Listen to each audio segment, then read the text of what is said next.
Alright, boom. What's up, y'all? Alright, so y'all remember this story?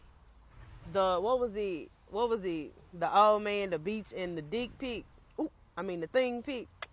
Alright, so I'm finna tell y'all the story, and I'm finna tell you exactly what happened. Okay, so as y'all know, I've been in all sorts of drama for like the last 6 years, right? Okay, so let me tell you something. I'm finna start breaking down each little small case, instance, and point that I remember people playing games with me, trying to set me up in weird situations and or expose me. And so this was one of these situations. Okay, so 2022, around February sometime, I ended up, leaving Memphis and going to Atlanta for a little while. Now, while I was down in Atlanta, anybody know like Atlanta is like my second, third home. You hear me? Cause anybody know I'm from Memphis. I love Fort Worth, Dallas, and then y'all know I love Atlanta. Boom. So anyway, I went down to Atlanta because Atlanta like my second, third home. You hear me? So I went to Atlanta, right? Hey, Birdie. And this was probably mid-summer. So I had been down there since February. I had left and came back. And so it was probably like mid-summer, end of the summer, something like that. And I had met this old man, right? Now, first off, when I met this old man, I thought it was fairly strange how he pulled up on me. You know what I mean? And this is what I'm telling. Okay, so let me see. This one I was staying in Riverdale, right? So I was staying in Riverdale. I had went to one of the local grocery stores or something like that. So he pulls up on me at the grocery store, and I thought it was already weird. Because I was looking at him, and I was looking at his car, and I was like, him and his car don't match. I don't trust it. I know that's strange, but I know that's weird to say about somebody. That's like him and his car don't match. But I'm telling you, it's just something about the Lord be speaking to you, okay? And the Lord was like, this dude don't match his car. I don't trust him. So I didn't. But anyway, me nosy Rosie, I had to figure out what was going on. So like the dude pulled up on me, whooped through, wham. So then he was like, trying to get my number. And I was like, I don't trust him. Where you come from? So I gave him my number, whatever. So when we started talking, I was like, I don't trust how he moving. Something about it just seemed too familiar for me. But anyway, so I kept going on with it because Nosy Rosie needs to know what's going on. So I was staying, like I said, I was staying in Riverdale. He stayed probably about 10, 15 minutes away from me driving distance, right? So I remember it was one day I had a weekend where I went like working. Well, no, I had a weekend. And I was like, man, I really want to take a vacation. I want to go to Savannah. All of a sudden, my car stopped working. Boom. So my car stopped working that weekend. And so I was like, so then all of a sudden he was like, you want to go on the trip with me to Savannah? I was like, okay. So then I ended up going on this trip with him down to Savannah, basically. Now keep in mind, I don't trust this man, so I'm not like real touchy-feely talking to him, nothing like that. I'm just really down for the ride because I always wanted to go to Savannah and see what it looked like. I know, childish, but whatever, I went. I ain't had nothing else to do that weekend because my car wasn't working. But so we're down there to Savannah for the weekend. He got like this mid-grade hotel, right? I'm talking about like, what's a mid-grade hotel? No shot. Like it was nice, but it was mid-grade. Again, I'm telling you, the man car did not match him.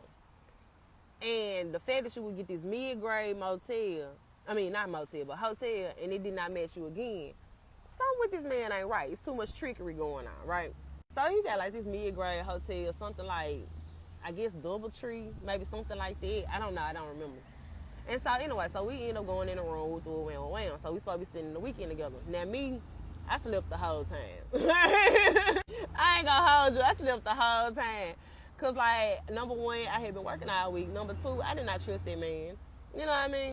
And number three, anybody know me, when I say I'm gonna sleep, I'm gonna sleep. Okay? So I slept most of the time. We'll get up to the little activities. So I remember one day, so like the first day we got there, I think we went out to eat or something. Or we ordered in. I really don't even remember. But the second day, because I was asleep most of the time. But anyway, so the next day, he was like, let's go to the beach. We'll do it, wham. So then we ended up going to the beach. He pretty much just stayed on the sideline.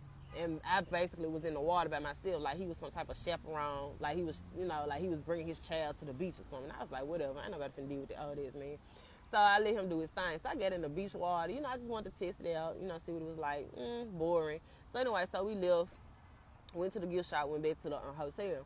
When we got back to the hotel, I went to sleep. But as he was like, we're going to sleep and then we're going to go out to eat or something like that later. I was like, cool. I'm finna take a nap. So I took a nap. And then so as I was taking my nap, right, he was like, let me lay down next to you. So then he lays down behind me, right? Which I thought was strange because it's like, bro, I don't even touch you. You know what I mean? So why are you even in my space like this? I was already mad. But I let him do it because, like I said, it's all this trickery. Someone up. So I let him do it, right? So then I dozed off for a little second. I was asleep but not sleep. You know how you be asleep but you not sleep? I was asleep but not sleep, right? So then I'm pretending to be asleep and I feel him moving and shifting behind me. So then I open my eyes, something like this, right? And I look back like this. So I look back over my shoulder like that, right?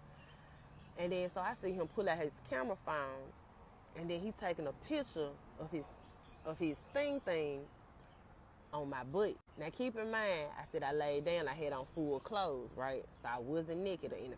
I had on full clothes. And so I laid down and I looked over my shoulder and he taking a picture with his camera phone with his thing on my pants. Now he thinks still to this day, he think I still didn't see him, but I did. I absolutely saw that man. So I'm like, what is this dude doing, right? So I didn't say nothing. The whole time I didn't say nothing. So then I dealt with him probably for a couple of weeks after that, you know.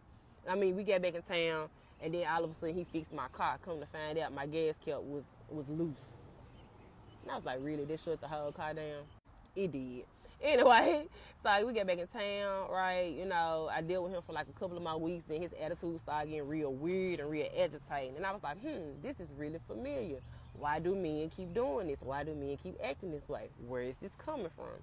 So I never could figure out where it was coming from, right? But I had an idea. So like I said, I just went along with it. So like the next few weeks, he started making all these false promises and not coming through with them, getting real stingy with his money, you know, stuff like that. And I was like, where is this coming from? But I had to keep going along with it because I kept trying to figure out who was the source of this whole situation. Where did he send that picture to?